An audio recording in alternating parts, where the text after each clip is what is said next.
ಆಕಾಶವಾಣಿ ಚೈತ್ರವನ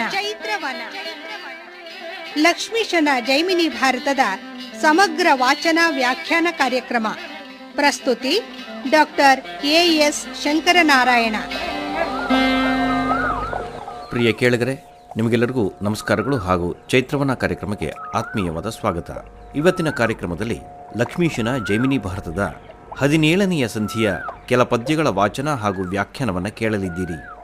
ವಾಚನ ಮಾಡಲಿದ್ದಾರೆ ಶ್ರೀಮತಿ ಶಾರದಾ ಎನ್ ಮಂಜುನಾಥ್. ವ್ಯಾಖ್ಯಾನ ಮಾಡಲಿದ್ದಾರೆ ಸಖರಾಯಪಟ್ಟಣ ಶ್ರೀ ಕೆ.ವಿ. ಚಂದ್ರಮೌಳಿ. ಪಾಂಡವರ ಅಶ್ವಮೇಧದ ಕುದುರೆ ಮಣಿಪುರದ ವನವನ್ನು ಬಹಳ ಬೇಗ ಪ್ರವೇಶ ಮಾಡಿಬಿಟ್ಟಿದೆ. ಈ ಮಣಿಪುರ ಅನ್ನುವ ನಗರವನ್ನ ಬಭ್ರುವಾಹನ ಅನ್ನುವ ಪ್ರಖ್ಯಾತ ದೊರೆ ಆಳ್ತಾ ಇದ್ದಾನೆ. ನಕುಲ ಧ್ವಜವನ್ನು ಹೊಂದಿರತಕ್ಕಂಥವನು ತುಂಬ ಖ್ಯಾತಿಯನ್ನು ಗಳಿಸಿದ್ದಾನೆ. ಜನರೆಲ್ಲರಿಂದ ಮೆಚ್ಚುಗೆಯನ್ನೂ ಪಡ್ಕೊಂಡಿದ್ದಾನೆ. ಬಹುಶಃ ಆಸ್ಥಾನದ ಒಂದು ವೈಭವವನ್ನು ನೋಡಿದ್ರೆ ಬಭ್ರುವಾಹನನ ಐಶ್ವರ್ಯ ಎಷ್ಟಿದೆ ಅನ್ನುವುದನ್ನು ಊಹೆ ಮಾಡಿಕೊಳ್ಬಹುದಾಗಿತ್ತೋ ಏನೋ. ಅತ್ಯಂತ ಸಂಭ್ರಮ ಸಡಗರಗಳಿಂದ ಕೂಡಿದೆ ಆ ರಾಜಮಂದಿರ. ಶೋಭಾಯಮಾನವಾಗಿ ಕಾಣ್ತಾ ಇರತಕ್ಕಂತಹ ಈ ರಾಜಾಸ್ಥಾನದಲ್ಲಿ ಅತ್ಯಂತ ಸುರಸುಂದರಿಯರು, ಕಮಲದಳದಂತೆ ಕಣ್ಣುಳ್ಳಂತಹ ಆ ಕಾಮಿನಿಯರು ಬಭ್ರುವಾಹನನ ಅಕ್ಕಪಕ್ಕದಲ್ಲಿ ನಿಂತುಕೊಂಡು ಆತನಿಗೆ ಚಾಮರವನ್ನು ಬೀಸಿ ಸೇವೆ ಮಾಡ್ತಾ ಇದ್ದಾರೆ. ಬಳಿಕ ಮಹಾಸ್ಥಾನದೊಳ್ ಬಭ್ರುವಾಹನಂ ನಲವಿಂದೆ ಕುಳ್ಳಿರ್ದು ನಗುತೆ ಪರಮಂಡಲ ಸ್ಥಳದಿಂದೆ ಬಂದರಾಯರ ಯಜ್ಞತುರಗಮಂ ಕಟ್ಟಿಕೊಂಡೆವು ಮನೆಯೋಳು.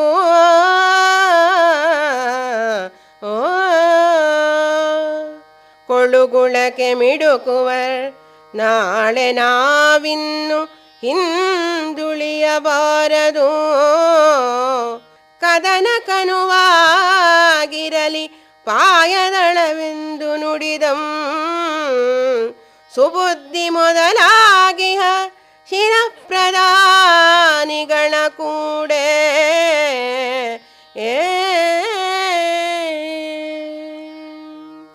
ಅಂತಹ ಆಸ್ಥಾನ ಮಂಟಪದಲ್ಲಿ ವಿರಾಜಮಾನನಾಗಿದ್ದಂತಹ ಬಭ್ರುವಾಹನ ತುಂಬ ಸಂತೋಷದಿಂದ ಕುಳಿತುಕೊಂಡು ಮಾತನಾಡ್ತಾ ಇದ್ದಾನೆ.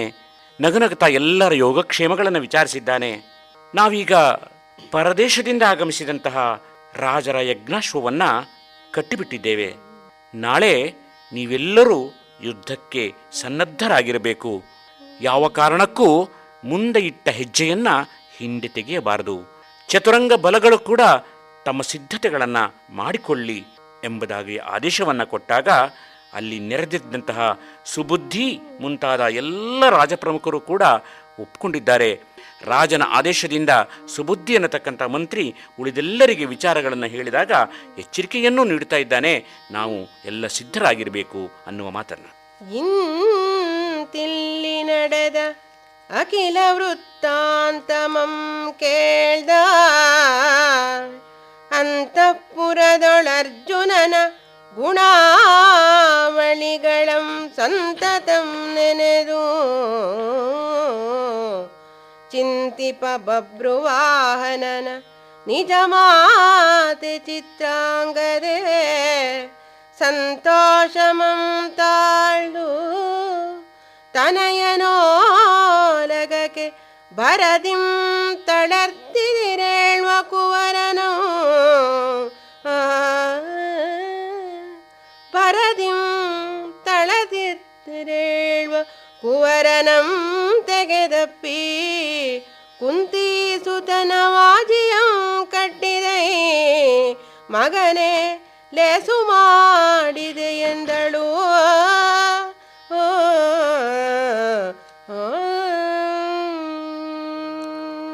ಮಹಾರಾಜನ ಸಭೆಯಲ್ಲಿ ನಡೆದಂತಹ ತೀರ್ಮಾನವನ್ನು ಸೇವಕರಿಂದ ತಿಳ್ಕೊಂಡಿದ್ದಾಳೆ ಚಿತ್ರಾಂಗದೆ. ಅಂತಃಪುರದಲ್ಲಿ ಅಲ್ಲಿಯ ತನಕ ಅರ್ಜುನನ ತನ್ನ ಪತಿಯ ಶ್ರೇಷ್ಠ ಗುಣಗಳನ್ನು ಸದಾಕಾಲ ನೆನೆದು ಚಿಂತೆಯನ್ನು ಮಾಡ್ತಾ ಇದ್ದಂತಹವಳು. ಬಭ್ರುವಾಹನನ ಮಾತೆಯಾದಂತಹ ಈ ಚಿತ್ರಾಂಗದೆ ಅರ್ಜುನ ಮಣಿಪುರಕ್ಕೆ ಬಂದಿರತಕ್ಕಂತಹ ವಿಚಾರ ತಿಳಿದ ತಕ್ಷಣ ಪುಳಕಿತಳಾಗಿದ್ದಾಳೆ. ಬಹಳಷ್ಟು ವರ್ಷಗಳ ನಂತರ ತನ್ನ ಪತಿಯನ್ನ ಕಾಣುವ ಸೌಭಾಗ್ಯ ಬಂತಲ್ಲ ಅನ್ನುವ ಸಂತೋಷದಲ್ಲಿದ್ದಾಳೆ. ಆದರೆ ಈ ಸುದ್ದಿ ಕೇಳಿದ ಕೂಡಲೇ ಮಗನ ಒಂದು ಆಸ್ಥಾನಕ್ಕೆ, ಆ ಒಡ್ಡೋಲಗಕ್ಕೆ ಧಾವಿಸಿ ಬರ್ತಾ ಇದ್ದಾಳೆ ಚಿತ್ರಾಂಗದೆ. ದೂರದಿಂದ ತಾಯಿಯ ಆಗಮನವನ್ನು ನೋಡಿದ ಬಬ್ರುವಾಹನ ತಾಯಿಯ ಮೇಲಿನ ಪ್ರೀತಿ ವಾತ್ಸಲ್ಯಗಳಿಂದ ಬಹಳ ಬೇಗದಲ್ಲಿ ಸಿಂಹಾಸನದಿಂದ ಎದ್ದು ಬಂದು ತಾಯಿಗೆ ನಮಸ್ಕಾರವನ್ನು ಮಾಡಿದ್ದಾನೆ. ಆಕೆ ಮಗನನ್ನ ಆಲಂಗಿಸಿಕೊಂಡಿದ್ದಾಳೆ.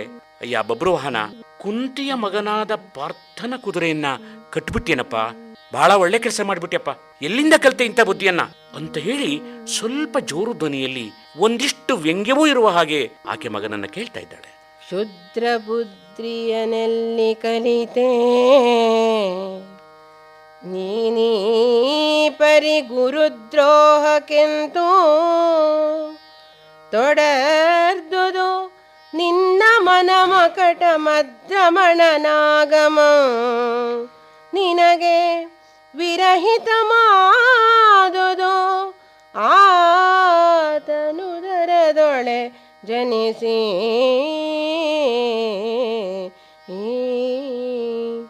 ಉದ್ರೇಕದಿಂದ ಕಟ್ಟಿದೆಯಲ ತುರಗಮಂ ಉದ್ರೇಕದಿಂದ ಕಟ್ಟಿದೆಯಲ ತುರಗಮಂ ಭದ್ರಮಾದುದು ರಾಜಕಾರ್ಯಮಿಂದಮೃತಕ್ಕೆ ಸಮುದ್ರಮಂ ಮತಿಸೇ ವಿಷಮುದಿಸಿದ ಓಲಾಯ್ತು ನಿನ್ನುದ್ಭವಂ ತನಗೆಂದಳು.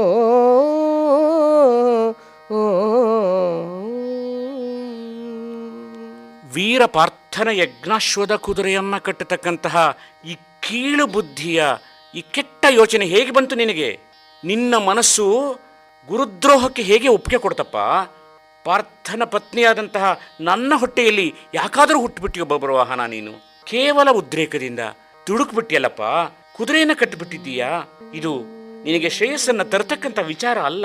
ಹಿಂದೆ ಅಮೃತಕ್ಕೋಸ್ಕರ ಸಮುದ್ರವನ್ನ ಕಡಿದಾಗ ವಿಷವೂ ಹುಟ್ಟುಬಿಡ್ತಂತೆ, ಹಾಗೆ ನೀನು ವಿಷದೋಪಾದಿಯಲ್ಲಿ ನನ್ನ ಹೊಟ್ಟೆಯಲ್ಲಿ ಹುಟ್ಟುಬಿಟ್ಟಿಯಲ್ಲಪ್ಪ, ಅಯ್ಯೋ ಅಂತ ಹೇಳಿ ಗದ್ಗದ ಕಂಠದಲ್ಲಿ ಚಿತ್ರಾಂಗದೆ ಹೇಳ್ತಾ ಇದ್ದಾಳೆ. ಮಾತೆಯ ನುಡಿಗೆ ನಡು ನಡುಗಿ ಬಬ್ರುವಾಹನಂ ಭೀತಿಯಿಂದಡಿಗೆರಗಿ ಕ್ಷತ್ರಿಯರ ಪಂಥದಿಂದಾತನ ತುರಗಮಂ ಕಟ್ಟಿದೆಂ ನಿಮ್ಮ ಚಿತ್ತಕ್ಕೆ ಬಾರದಿದ್ದ ಬಳಿಕ ನೀತಿಯಾದ ಪುದೆ ತನಗಿನ್ನು ನಿಮ್ಮಡಿಗೆ ಸಂಪ್ರೀತಿಯಂತಾದ ಪುದದ ಬೆಸಸಿದೊಡೆ ಮಾಡ್ವೆನು ಏತಕಾತುರಮಂ ಎಂದು ಕೈ ಮುಗಿದೊಡಾಗ ಚಿತ್ರಾಂಗದೆ ನಿರೂಪಿಸಿದಳು.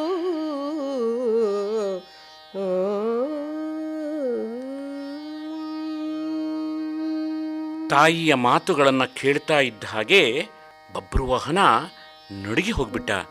ಈವರೆಗೆ ತನಗೆ ಗೊತ್ತಿಲ್ಲದೇ ಇರತಕ್ಕಂತಹ ಒಂದು ಸತ್ಯ ಇಂದು ಹೊರಕ್ಕೆ ಬಂದ್ಬಿಟ್ಟಿದೆ. ಅತ್ಯಂತ ಹೆದರಿಕೆಯಿಂದ ತಾಯ ಪಾದಗಳ ಮೇಲೆ ತಲೆಬಾಗಿ ನಮಸ್ಕರಿಸ್ತಾ ಇದ್ದಾನೆ.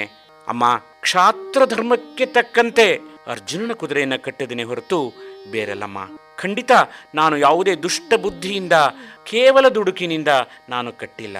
ಯಾವತ್ತೂ ಕೂಡ ನಿಮ್ಮ ಮನಸ್ಸಿಗೆ ಒಪ್ಪದೇ ಇರತಕ್ಕಂತಹ ಕಾರ್ಯವನ್ನ ನಾನೆಂದೂ ಮಾಡಿಲ್ಲ, ಮುಂದೂ ಕೂಡ ಮಾಡೋದಿಲ್ಲ. ಅದು ನನ್ನ ನೀತಿ ಕೂಡ ಅಲ್ಲ. ಹಾಗಾಗಿ ದೇವತಾ ಸ್ವರೂಪಿಣಿಯಾಗಿರ್ತಕ್ಕಂತಹ ನಿನ್ನ ಮಾತುಗಳೇ ನನಗೆ ಮುಖ್ಯ ಹೊರತು ಬೇರೇನೂ ಅಲ್ಲ. ತಾಯಿಯ ಮಾತನ್ನ ನಡೆಸ್ತಕ್ಕಂತಹ ಇದಕ್ಕಿಂತ ದೊಡ್ಡ ಧರ್ಮ ಏನಿದೆ? ನಿಮಗೆ ಇಷ್ಟವಾಗ್ತಕ್ಕಂಥ ರೀತಿಯಲ್ಲಿ ನಡ್ಕೊಳ್ತೇನೆ. ಈಗಲೂ ಕಾಲ ಮಿಂಚಿಲ್ಲ, ನಾನೇನು ಮಾಡಬೇಕು ಹೇಳಿ ಅಂತ ಹೇಳಿ ತಾಯಿಗೆ ಕೈ ಮುಗಿದು ಬೇಡ್ಕೊಳ್ತಾ ಇದ್ದಾನೆ. ಮಗನೇ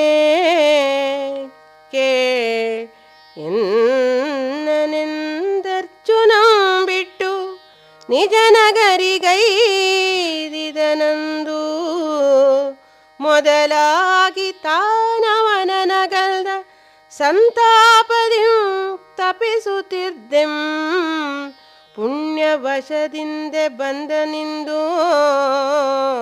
ಬಗೆಯದಿರ್ದಪೆನೆಂತು ಕಾಂತನಂ ನೀನಿಂದು ಮಗದೋರಿ ಸರ್ವಸ್ವಮಂ ತಾತನಂಗ್ರಿಗೆ ಸಮರ್ಪಿಸಿದೊಡೆ. ಆದೊಡ ಮಾಡಿದ ತಪೋನಿಷ್ಠೆ ಸಫಲ ಮಾದುಪುದೆಂದಳು.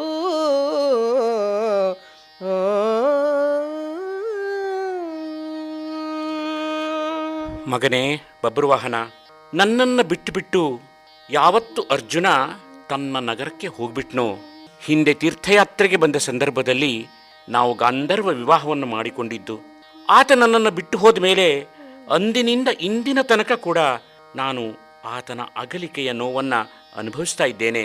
ಕ್ಷಣ ಕ್ಷಣಕ್ಕೂ ಕೂಡ ನಾನು ಕುಗ್ಗಿ ಹೋಗ್ತಾ ಇದ್ದೇನೆ. ಏನೋ ನನ್ನ ಪುಣ್ಯದ ಫಲದಿಂದ ಇವತ್ತು ಆತನೇ ಬಂದಿದ್ದಾನೆ. ನೀನು ಹೋಗಪ್ಪ, ನೇರವಾಗಿ ಹೋಗಿ ನಿನ್ನ ತಂದೆಯನ್ನ ಕಂಡು ಮಾತನಾಡು. ವಿನಮ್ರನಾಗಿ ಆತನಿಗೆ ನಮಸ್ಕಾರ ಮಾಡು. ಆತನ ಆಶೀರ್ವಾದವನ್ನು ಪಡೆದುಕೋ. ನಿನ್ನೆಲ್ಲ ಸಂಪತ್ತುಗಳನ್ನು ಕೂಡ ಆತನ ಪಾದಗಳಿಗೆ ಅರ್ಪಿಸಿಬಿಡು. ಹೀಗೆ ಮಾಡಿದರೆ ನಾನು ಈವರೆಗೆ ಮಾಡಿದಂತಹ ಒಂದು ತಪೋನಿಷ್ಠೆಗೆ ಸರಿಯಾದ ಫಲ ಸಿಗುತ್ತೆ ಕಣಪ್ಪ. ಹೋಗು, ಈ ಕೆಲಸವನ್ನು ಮಾಡಿಕೊಡು. ಕಂದ ನೀನಿಂದು ನಿನ್ನ ಕಿಳ ಪ್ರಕೃತಿಗಳಂ ತಂದೆಗೊಪ್ಪಿಸಿ ಯುಧಿಷ್ಠಿರ ನೃಪನ ವೈರಿಗಳ ಮುಂದೆ ತೋರಿಸು ನಿನ್ನ ಶೌರ್ಯಮಂ. ತನುಧನ ಪ್ರಾಣಂಗಳ ಬರದಾಗೆ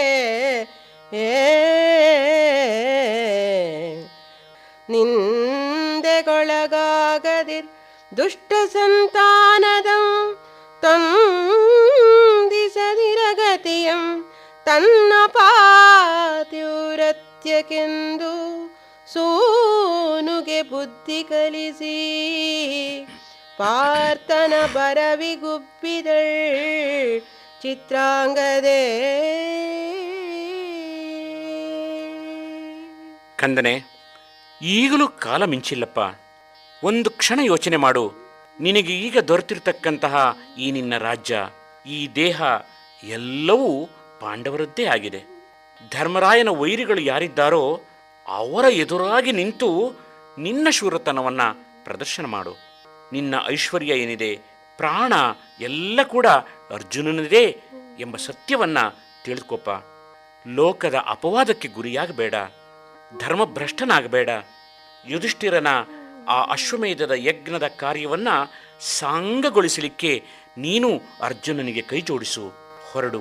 ಎಂದಿಗೂ ಕೆಟ್ಟ ಮಗ ಅಂತ ಅನ್ನಿಸ್ಕೊಳ್ಬೇಡಪ್ಪ ಅನ್ನುವ ಮಾತುಗಳನ್ನು ಆ ಪತಿವ್ರತಾ ಶಿರೋಮಣಿಯಾದಂತಹ ಚಿತ್ರಾಂಗದೆ ಮಗನಿಗೆ ಬುದ್ಧಿಯನ್ನು ಹೇಳ್ತಾ ತಿಳಿಸ್ತಾ ಇದ್ದಾಳೆ. ಪಾರ್ಥನ ಆಗಮನ ಏನಿದೆ ಅವಳಿಗೆ ಒಂದು ಕಡೆ ತುಂಬ ಸಂತೋಷವನ್ನು ಕೊಟ್ಟಿದೆ. ಆ ಸಂತೋಷದಲ್ಲಿಯೇ ಈ ಮಾತುಗಳನ್ನು ಹೇಳ್ತಾ ಮಗನಿಗೆ ಬುದ್ಧಿಯನ್ನು ಹೇಳಿದ್ದಾಳೆ. ಜನನಿಯಂ ಮನೆಗೆ ಮನ್ನಿಸಿ ಕಳುಹಿ ಬಬ್ರುವಾಹನನ ಸುಬುದ್ಧಿಯಂ ನೋಡಿ ಪಿತನಂ ಕಾಣ್ಮುದೋ ಉಚಿತವೋ ಮೇಣ್ ಅನುಚಿತಮಾದಪುದೋ ಪೇಳಿದರ ನಿಶ್ಚಯವನೀಗಳೆನಲು ನಿನಗೆಣಿಕೆ ಬೇಡ ಮೊದಲರೆಯದಾದೆವೋ ಧರ್ಮತನಯಂಗೆ ನಿಮ್ಮಯ್ಯನನುಜನಾತನ ರಕ್ಷೆ ವಿನುತ ಹಯಕದ ಕಿನ್ನೋ ಕಲಿತನದೆ ಕಟ್ಟುವುದು ನೀತಿ ಪತಮವಿಲ್ಲೆಂದನೋ.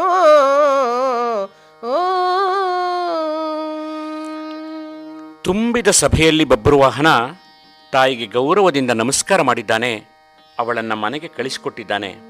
ಆದರೆ ತಕ್ಷಣದಲ್ಲಿಯೇ ಆತ ತೀರ್ಮಾನವನ್ನು ತೆಗೆದುಕೊಂಡಿಲ್ಲ. ರಾಜಧರ್ಮದ ಇತಿಮಿತಿಗಳನ್ನು ಆತ ಅರ್ಥ ಮಾಡಿಕೊಂಡಿದ್ದಾನೆ. ಬಬ್ರುವಾಹನ ಸುಬುದ್ಧಿಯನ್ನು ನೋಡಿ ಮಾತನಾಡಿಸ್ತಾ ಇದ್ದಾನೆ. ತಂದೆಯನ್ನ ಅರ್ಜುನನನ್ನು ಈಗ ಕಾಣತಕ್ಕಂತಹದ್ದು ಯೋಗ್ಯವೇ ಅಥವಾ ಅನುಚಿತವಾಗುತ್ತೋ, ಇದನ್ನು ದಯಮಾಡಿ ನಿಶ್ಚಯವಾದಂತಹ ಮಾತುಗಳಲ್ಲಿ ಹೇಳಿ ಅಂತ ಹೇಳಿ ಸುಬುದ್ಧಿ ಎಂಬತಕ್ಕಂಥ ಮಂತ್ರಿಯನ್ನು ಕೇಳಿದಾಗ ಆತ ಹೇಳಿದನಂತೆ, ತಾವೀಗ ದೊರೆಯೇ ಯಾವ ಯೋಚನೆಯನ್ನೂ ಮಾಡಬೇಡಿ. ಕಾರಣ ಇಷ್ಟೇ, ನಿಮ್ಮ ತಂದೆಯಾದಂತಹ ಅರ್ಜುನನಿಗೆ ಗೌರವ ಕೊಡುವುದೇ ಪರಮಧರ್ಮ. ಮಾತೃದೇವೋಭವ, ತಾಯಿಯ ನುಡಿ ಏನಿದೆ ಅದು ಶ್ರೇಷ್ಠವಾದಂತಹ ಧರ್ಮ. ಹಾಗಾಗಿ ಕುದುರೆಯನ್ನು ಕಟ್ಟಿಸ್ತಕ್ಕಂತಹದ್ದು ನೀತಿ ಮಾರ್ಗ ಅಲ್ಲ ಅನ್ನುವ ಸೂಚನೆಯನ್ನು ಕೊಡ್ತಾ ಈಗಲೇ ಹೋಗಿ ತಂದೆಗೆ ಗೌರವ ಕೊಡು ಅನ್ನುವ ಮಾತಿಗೆ ಪುಷ್ಟೀಕರಿಸಿದ್ದಾನೆ ಸುಬುದ್ಧಿ. ಇನ್ನು ಕಟ್ಟಿಸಿ ಗುಡಿಗಳಂ ಬೇಗ ಪಟ್ಟಣಕ್ಕೆ ನಿನ್ನ ಕಿಳ ರಾಜ್ಯ ಪದವಿಯ ನೊಪ್ಪಿಸಯ್ಯಂಗೆ ಮನ್ನೆಯರ್ ಚಾತುರಂಗದ ಸೇನೆ ನಾಗರಿಕ ಜನಮಲಂಕರಿಸಿಕೊಳ್ಳಲಿ ಕನ್ನೆಯಲ್ಲ ಜದದಿ ದೂರ್ವಾಕ್ಷತೆಗಳಿಂದ ಕನ್ನಡಿ ಕಳಸವಿಡಿದು ಬರಲಿ ಸಂದರ್ಶನಕ್ಕೆ ಸನ್ನುತ ಸವಸ್ತುಗಳನ್ನೆಲ್ಲಮಂ ತೆಗೆಸು ತಡಬೇಕೆಂದನ ಸುಬುದ್ಧಿ.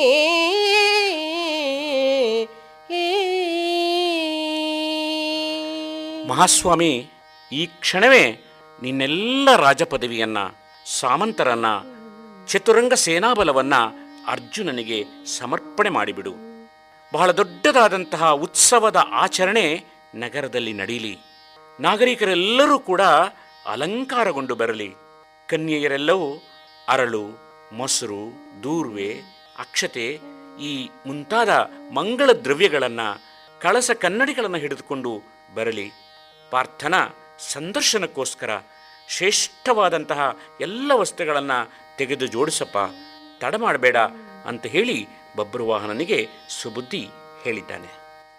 ವರ ಸುಬುದ್ಧಿಯ ಬುದ್ಧಿಯಂ ಕೇಳ್ದನಾಪತಿ ದೊರೆಗಳೆಲ್ಲರೂ ಕಳುಪಿದ ಮನೆಗಳ್ಗೆ ಪುರದೊಳಗೆ ಡಂಗುರಂ ಬೋಯಿಸಿದ ಕೋಶದ ಸುವಸ್ತುಗಳನ್ನು ತರಿಸಿದ ಕನಕಪೂರಿತ ಶಕಟ ನಿಕರಮಂ ತರುಣಿ ಗೋಮಹಿಷಿ ಮದ ಕುಂಜರ ಕುಲಾಶ್ವಮಣಿ ವಿರಚಿತ ರತಂಗಳಂ ರಜತ ಕಾಂಚನಮಯದ ಫಲವು ಕೊಪ್ಪರಿಗೆಗಳನ್ನು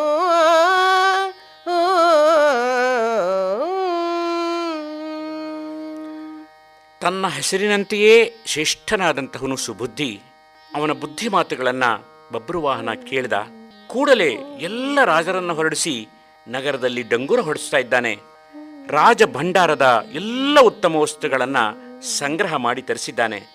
ಗಾಡಿಗಳ ಸಮೂಹವನ್ನ, ಹೆಣ್ಣು, ಹಸುಗಳು, ಎಮ್ಮೆಗಳು, ಆನೆಗಳು, ಶ್ರೇಷ್ಠವಾದ ಕುದುರೆಗಳು, ರಥಗಳು ಮತ್ತು ಚಿನ್ನ ಬೆಳ್ಳಿಗಳಿಂದ ತುಂಬಿದ ಕೊಪ್ಪರೆಗಳು ಎಲ್ಲವನ್ನ ನೀಡಲಿಕ್ಕೆ ಸಿದ್ಧನಾಗಿದ್ದಾನೆ. ಅದೆಲ್ಲವನ್ನ ಸಂಪ್ರೀತಿಯಿಂದ, ಅತ್ಯಂತ ಸಂತೋಷದಿಂದ ಬೇಗ ಬೇಗದಲ್ಲಿ ಜೊತೆ ಮಾಡಿ ಹೊರಡಲಿಕ್ಕೆ ಆಜ್ಞೆಯನ್ನು ಕೊಟ್ಟಿದ್ದಾನೆ. ನವ್ಯ ಚಿತ್ರಾಂಬರಾಭರಣಗಳಂ ವಿವಿಧ ದಿವ್ಯ ರತ್ನಗಳಂ ಪರಿಪರಿಯ ಪರಿಮಳ ದ್ರವ್ಯಗಳಂ ಕನಕ ಕಟ್ವನುತ ಹಂಸತೂಲದ ಮೃದುಲ ತಲ್ಪಗಳನ್ನು ಸೂಯಜನ ಚಾಮರ ಸೀತಾತಪತ್ರಗಳಂ ಸವ್ಯಸಾಚಿಯ ಕಾಣಿಕೆಗೆ ತರುವುದೆಂದು ಕರ್ತವ್ಯದಿ ಜೋಡಿಸಿದನು. ಬಬ್ರುವಾನಂದಿರುಳ ಕೀಳ ವಸ್ತುಗಳನ್ನು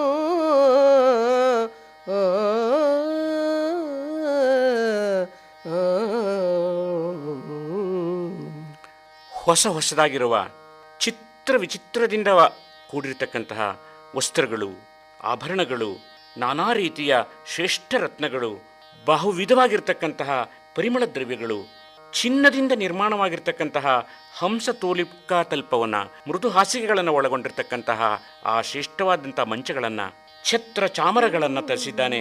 ಬೆಳ್ಗೊಡೆಗಳನ್ನು ತರಿಸಿದ್ದಾನೆ. ರಾಜ ಲಾಂಛನಗಳೆಲ್ಲವನ್ನ ಜೋಡಿಸಿದ್ದಾನೆ. ಆ ರಾತ್ರಿಯೇ ಸಿದ್ಧಪಡಿಸಿಬಿಟ್ಟಿದ್ದಾನೆ ಬಬ್ರುವಾಹನ. ಸವ್ಯಸಾಚಿ ಎನ್ನತಕ್ಕಂತಹ ಬಿರುದನ್ನು ಪಡೆದಿರತಕ್ಕಂಥವನು, ಎರಡು ಕೈಗಳಲ್ಲೂ ಬಾಣ ಬಿಲ್ಲುಗಳನ್ನು ಬಿಡ್ತಕ್ಕಂತಹ ಸಾಮರ್ಥ್ಯವನ್ನು ಹೊಂದಿರತಕ್ಕಂತಹ ಆ ಅರ್ಜುನನಿಗೆ ತನ್ನ ತಂದೆಗೆ ಅಂತಹ ಎಲ್ಲ ಕಾಣಿಕೆಗಳನ್ನು ನೀಡಿ ಸಂತೋಷಗೊಳಿಸಬೇಕು, ಮಹದಾನಂದಗೊಳಿಸಬೇಕು ಅನ್ನುವ ಉತ್ಸಾಹ ಕುತೂಹಲದಿಂದ ಪ್ರಾಮಾಣಿಕವಾದಂಥ ಎಲ್ಲ ಪ್ರಯತ್ನಗಳನ್ನು ಮಾಡಿ ಬಬ್ರುವಾಹನ ಸಿದ್ಧನಾಗಿದ್ದಾನೆ. ಸ್ವರಗೈದುದನಿತರೊಳ್ ಚರಣಾಯುಧಂ ಜಾರೆಯರ ಮನಂ ಬೆಚ್ಚಿದುದು ಮೂಡದಸೆ ಬೆಳತುದು ಪಸರಿದುದು ತಂಗಾಳಿ ಕಗನಿಕರ ಮುಲಿದೆತ್ತು ವರಳಿದುವು ತಾವರೆಗಳು ಮೊರೆದು ದಾರಡಿ ನೆರೆದು ವಿಣ್ವಕ್ಕಿ ತಾರೆಗಳ್ ಪರಿದು ವಿಡಿದಿರ್ತ ಕತ್ತಲೆ ತೊಲಗಿ ತುತ್ಪಲಂ ಕೊರಗಿದುದು ಜನದ ಕಣ್ಗೆ ಬೆದರೆದುದು ತೊರೆದವು ದೇಗುಲದ ವಾದ್ಯಗಳು.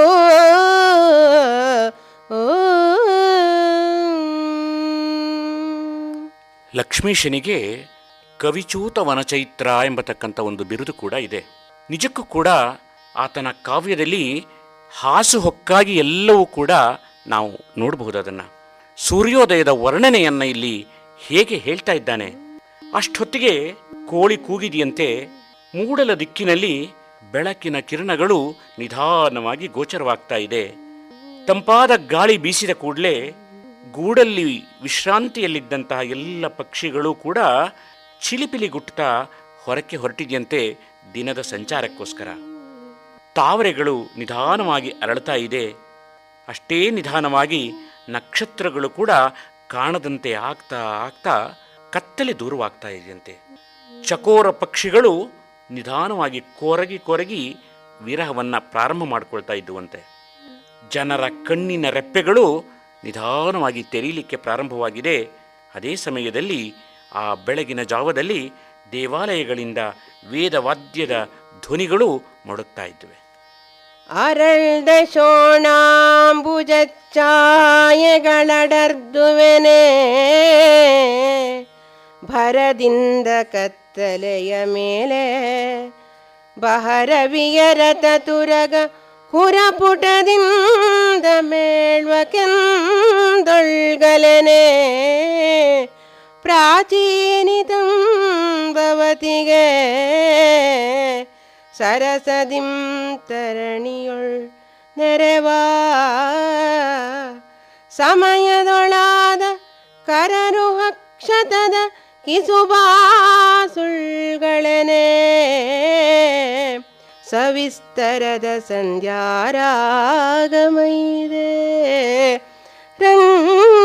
ರಂಜಿಸಿದುತ್ತುದು ಒಂದು ಮೂಡಣ ದೆಸೆಯೊಳು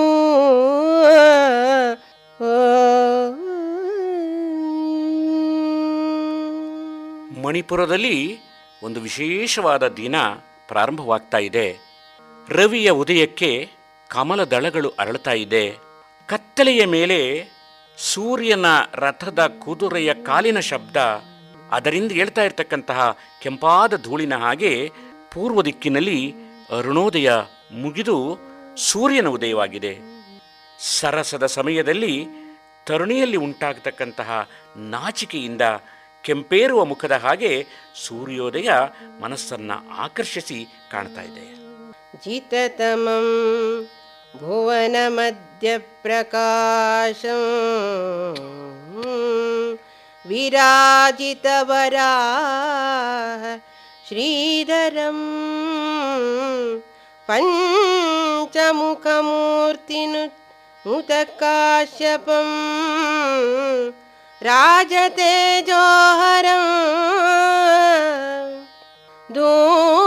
ದೂಷಣಾರಿ ಗೋಕುಲ ಜಾತನು ಅತಿ ಕಾಂತಿ ಶೋಭಿತ ದಿಗಂಬರಂ ಕಲಿತಾಪ ಋತಕುವಲಯ ಚಕ್ರಿಯವತಾರ ದಶಕದುನ್ನತಿಗಳ ತಳೆದೆ ದಿನಪನುದಯಂಗೈದನಂದು ಪೂರ್ವಾಚಲದೊಳು ಓ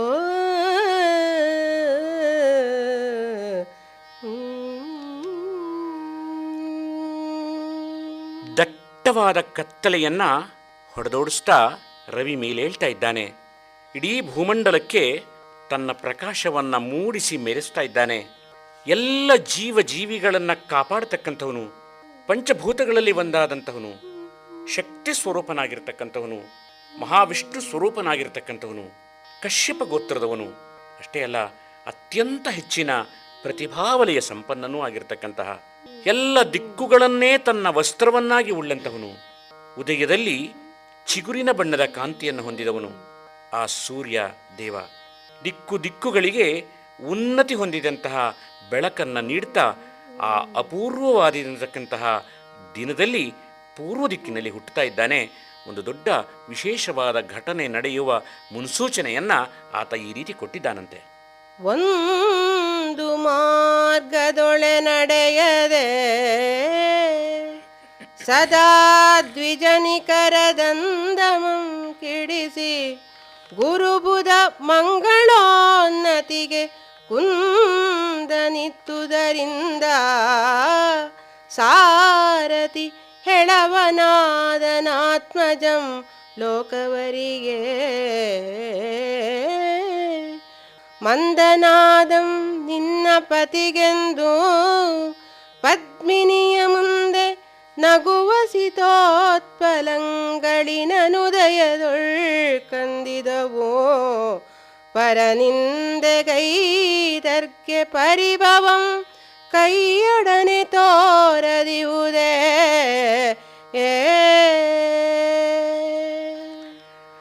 ಲಕ್ಷ್ಮೀಶ ಇಲ್ಲಿ ಬಹಳ ಚೆನ್ನಾಗಿ ಗಾದೆಯ ಮಾತನ್ನು ಬಳಸ್ಕೊಳ್ತಾ ಇದ್ದಾನೆ. ಪರರನ್ನು ನಿಂದಿಸಿದವನಿಗೆ ಪರಿಭವ ಅಂದರೆ ಸೋಲು ತಪ್ಪದು. ಅದ್ಭುತವಾದ ಗಾದೆ ಮಾತು. ನಾವೆಲ್ಲ ತಿಳ್ಕೊಳ್ಬೇಕಿದೆ, ಯಾವತ್ತೂ ಯಾವ ಸಂದರ್ಭಕ್ಕೂ ಯಾರನ್ನೂ ನಾವು ಕೀಳಾಗಿ ಕಾಣಬಾರದು, ನಿಂದಿಸಬಾರದು. ಚಂದ್ರೋದಯದಲ್ಲಿ ಅರಳಿದಂತಹ ಪುಷ್ಪಗಳು ಬಾಡಿದ್ದಂತಹ ತಾವರೆಯನ್ನು ಕಂಡು ನಕ್ಕಿದ್ದು ಕೆಲವು ಕ್ಷಣಗಳ ಹಿಂದೆ. ಆದರೆ ಈಗ ಅದೇ ಸೂರ್ಯೋದಯದಲ್ಲಿ ಕಮಲಗಳು ಅರಳ್ತಾ ಇದೆ, ಅವು ನಗ್ತಾ ಇದೆ. ಹಿಂದೆ ನಕ್ಕಿದ್ದಂತಹ ಪುಷ್ಪಗಳು ಈಗ ಬಾಡ್ತಾ ಇದ್ದೇವೆ. ಸೂರ್ಯನ ಸಾರಥಿಯಾಗಿರ್ತಕ್ಕಂತಹ ಅರುಣ ಹೆಳವನಾಗಿದ್ದಾನೆ. ಆತನಿಗೆ ಶರೀರದ ಕಾಂತಿ ಇದೆಯೇ ಹೊರತು ಸೊಂಟದಿಂದ ಕೆಳಭಾಗದಲ್ಲಿ ಆತನಿಗೆ ಶಕ್ತಿ ಇಲ್ಲ. ಸೂರ್ಯದೇವನ ಸಾರಥಿ ಆತ. ಗುರು ಬುಧ ಮಂಗಳರ ಉನ್ನತಿಗೆ ಭಂಗವನ್ನು ತಂದಿದ್ದರಿಂದ ಈ ರೀತಿ ವಿರೂಪವನ್ನು ಪಡ್ಕೊಂಡಿದ್ದಾನೆ ಅನ್ನುವ ಮಾತುಗಳನ್ನು ಹೇಳ್ತಾ, ಇದೊಂದು ಕಾಲ್ಪನಿಕ ಚಿತ್ರ ಅನಿಸಿದರೂ ಕೂಡ ಈ ಮೂಲಕ ಜನತೆಗೆ ಒಂದು ಸಂದೇಶವನ್ನ ಲಕ್ಷ್ಮೀಶ ಕೊಟ್ಟಿದ್ದಾನೆ. ಇದುವರೆಗೆ ಲಕ್ಷ್ಮೀಶನ ಜೈಮಿನಿ ಭಾರತದಲ್ಲಿ 17ನೆಯ ಸಂಧಿಯ ಕೆಲ ಪದ್ಯಗಳ ವಾಚನ ಹಾಗೂ ವ್ಯಾಖ್ಯಾನವನ್ನು ಕೇಳಿದಿರಿ. ವಾಚನ ಮಾಡಿದವರು ಶ್ರೀಮತಿ ಶಾರದಾ ಎನ್ ಮಂಜುನಾಥ್, ವ್ಯಾಖ್ಯಾನ ಮಾಡಿದವರು ಸಖರಾಯಪಟ್ಟಣ ಶ್ರೀ ಕೆ.ವಿ. ಚಂದ್ರಮೌಳಿ. ಚೈತ್ರವನ ಕೇಳಿದ್ರಿ. ಕಾರ್ಯಕ್ರಮದ ಪ್ರಸ್ತುತಿ ಡಾಕ್ಟರ್ ಎಎಸ್ ಶಂಕರನಾರಾಯಣ.